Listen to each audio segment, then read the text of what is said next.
Bonjour à tous, bienvenue dans Un Monde en Doc, votre rendez-vous documentaire. Dans la seconde partie de cette émission, nous nous pencherons sur les liens entre cinéma et politique.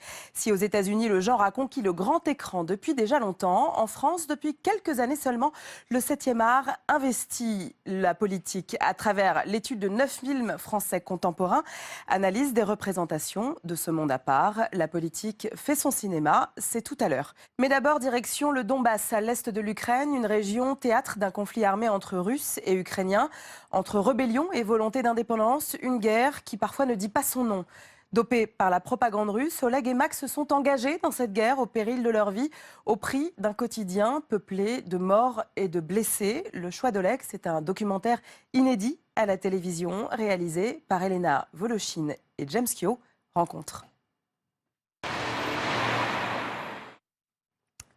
Bonjour. Bonjour. C'est vous qui avez réalisé ce documentaire. Pourquoi ce choix de suivre Max et Oleg dans le Donbass? Comment est-ce que vous les avez rencontrés? James, peut-être?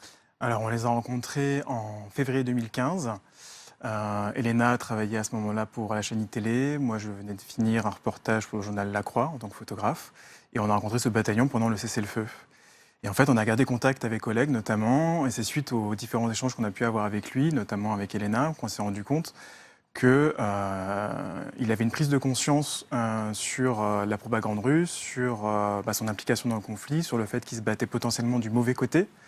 Et toutes ces interrogations nous ont interpellés et nous ont donné envie en fait, de suivre son histoire à travers son bataillon. Et voilà. Et raconter en fait l'histoire de ce conflit finalement que nous, côté Europe de l'Ouest, on connaît assez peu. Elena Voloshin, vous êtes correspondante de France 24 à Moscou. C'était une volonté aussi de votre part de raconter en fait cette guerre côté russe, côté méchant, si on doit schématiser? Oui, c'est exactement ça. C'est-à-dire que, à force de couvrir ce conflit pour des reportages news, on avait l'impression que finalement, on ne pouvait jamais vraiment raconter les conséquences et les causes profondes, puisque ce conflit, finalement, il est rendu possible par le fait que des milliers de jeunes Russes partent s'engager sur ce front. Et ce sont toujours des gens avec des armures, avec des armes extrêmement... Ils sont très jeunes en plus. Ils sont très jeunes et ils sont complètement fermés et imperméables à la presse. Or, effectivement, ils font ce choix d'aller à la guerre et au-delà de raconter ce conflit par le biais de ces personnages et par le biais de leur propre histoire, puisque c'est un récit à la première personne, on a aussi voulu finalement questionner la psychologie de bénévoles qui partent à la guerre et finalement rendre un peu la question universelle, à savoir pourquoi un homme choisit la guerre comme mode de vie. Comment est-ce qu'on arrive à filmer ça sur place? Quelle distance on a finalement avec ces hommes qui sont avant tout des guerriers? James? C'est une distance qui n'a pas été simple à trouver.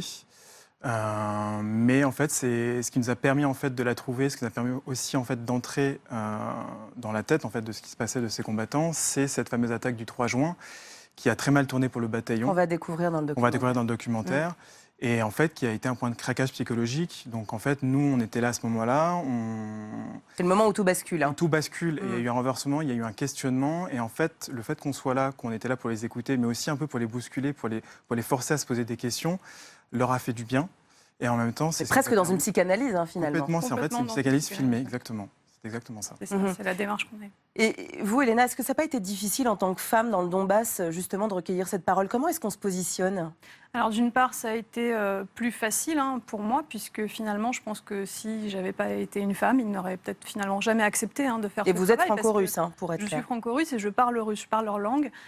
Et donc au départ, finalement, la motivation d'Oleg, c'était, pour qu'on aille le filmer, c'était aussi le fait qu'il y aurait une femme avec eux tout le temps pour faire un film sur eux. Pour eux, c'est une idée plutôt sympa quand on est sur la ligne de front. Et au-delà de ça, effectivement, comme James le disait, il y avait cette situation d'extrême faiblesse psychologique de leur part. Et moi, je me suis retrouvée là en tant que femme, en tant que personne extérieure à ce conflit.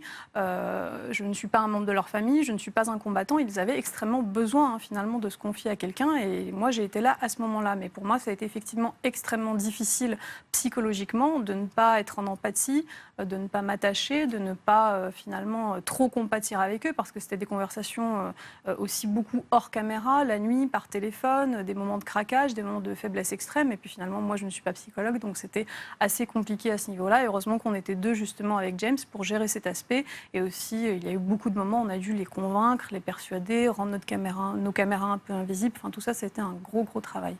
Vous avez fait le choix aussi de finalement assez peu montrer la guerre. On entend des tirs, on entend la guerre au loin, finalement. On a des scènes de décès, de funérailles avec des corps, des scènes parfois difficiles.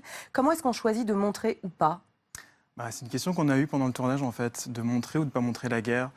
Et en fait, au fil des discussions qu'on a eues, ça s'est fait pendant le tournage, tout ça, on s'est dit pourquoi pas la montrer la guerre hors champ, en fait, la suggérer et en fait faire appel en fait à l'imaginaire du spectateur pour la rendre encore plus présente en fait dans les esprits et pour aussi créer cette sorte de bulle qui est la guerre, de huis clos, qui est la guerre et qui est la mort aussi qui accompagne ce combat-là. Et en fait, c'est comme ça que notre démarche est née en fait.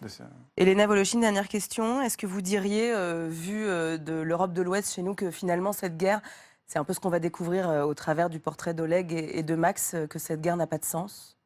C'est ce qu'on a voulu montrer avec ce film, c'est que c'est une guerre fratricide, une guerre complètement absurde, une guerre qui est plutôt claire du côté ukrainien, puisque ce sont des gens qui ont décidé d'aller se battre pour défendre leurs terres, c'est ce qu'ils disent, et donc de ce point de vue-là, la position est claire.